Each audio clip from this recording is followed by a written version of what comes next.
As Jason mentioned, this lawsuit comes on the same day that the Saskatchewan Advocate for Children and Youth released his report on the boy's death. To hear more about the report and its recommendations, we're joined by Corey O'Soup from our Saskatoon studio. Hi, Corey. Hi, Christy. Corey, one of the first issues your report mentions is a lack of communication between schools when the child moved to Saskatoon.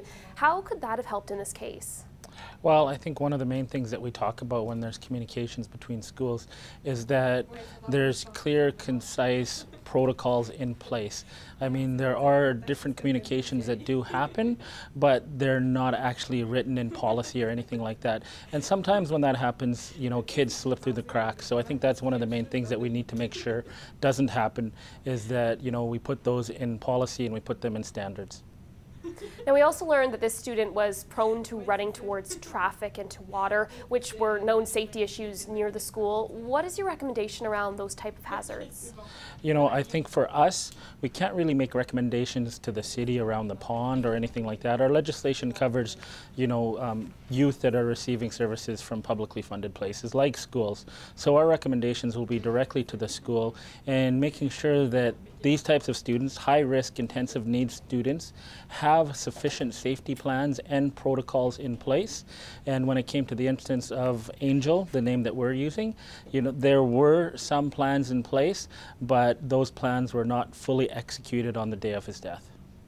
You mentioned safety standards. Your report suggests the school needs to get better at making sure kids with special needs operate at those minimum safety standards. In this case, what would those standards have been?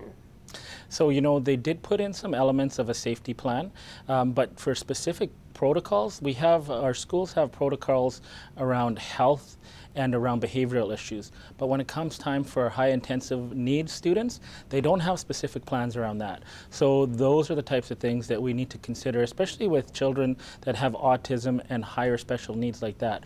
They did have a safety plan in place, but it was not fully implemented on the day of the child's death, which is a big concern for us. So you also recommend that school boards develop a high-risk safety plan for kids with special needs. Tell me a little bit more about that. Yeah, you know, we put in things for kids, you know, that might have issues around behaviors, and we have those types of things. But when it comes time for kids that have high-risk needs, we don't specifically mention that.